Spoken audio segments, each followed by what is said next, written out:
highest figures in statistics. Let's think about that as we move through this process. Secondly, I want to say this and make it part of the public record. I spoke to the chairman who held this committee hearing, and I said to him, I thought you did a good job on the hearing, but I think you made one critical error. You never told those 500 people who were there that you might exact on this building, on this bill, before the end of the day. That was unfair. Those people had taken a day's time to come, present testimony, written testimony and oral testimony. That testimony could not have been totally digested by those who listened in a matter of minutes. And I stayed for the whole situation. I was there at 6:30 in the evening when the vote was taken. So I said to the chairman, I thought you did a good job, but I thought that this particular issue was a question of fairness to all of those people who had come to give testimony. I've held public hearings as chair of finance, the president as chair of finance. We've stayed here until 12 o'clock midnight and have never exec on a bill after the hearing at that particular time. On a critical issue, we know the Senate execs a lot. I understand that.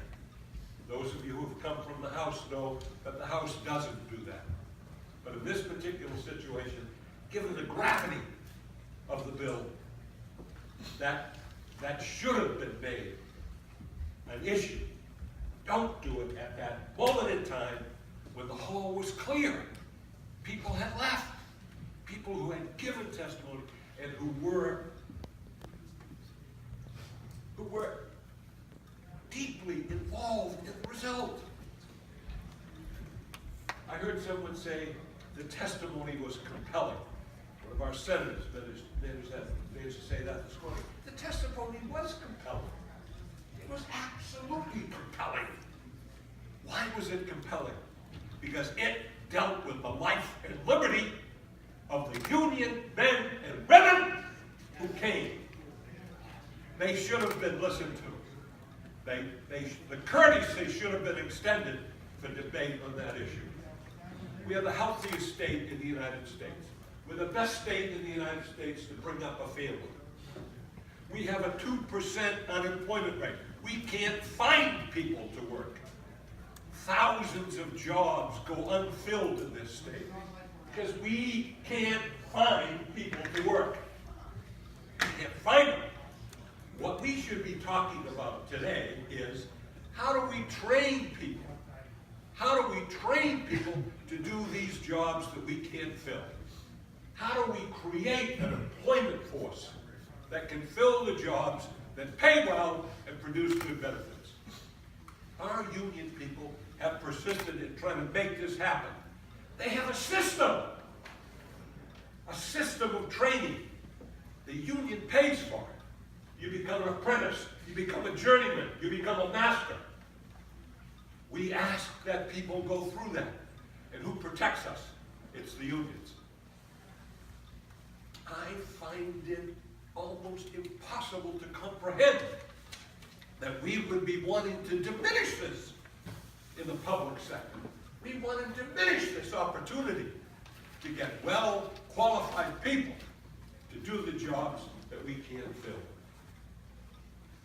What's the real concern in New Hampshire? Is it not electric rates?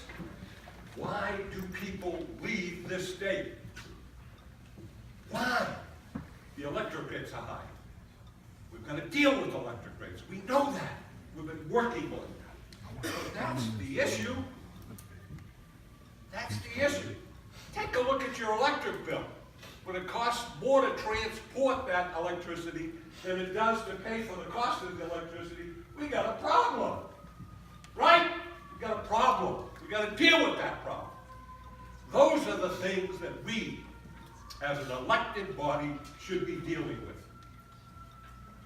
Unions are good for New Hampshire. They're good for the people. They provide quality representation. They produce quality benefits.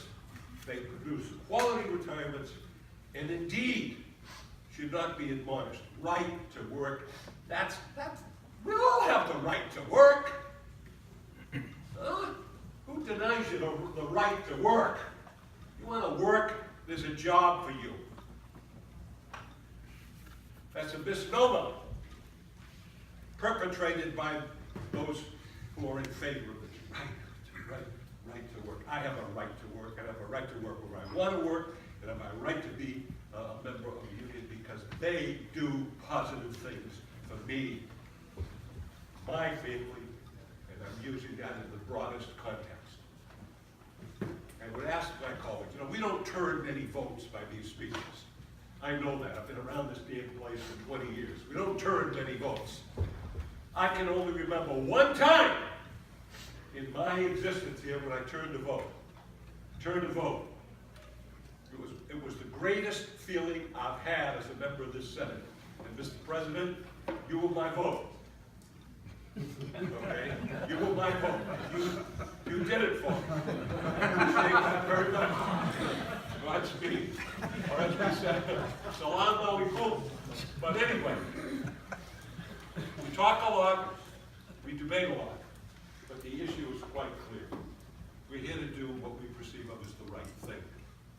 And in this situation, voting against this piece of legislation is the right thing to do.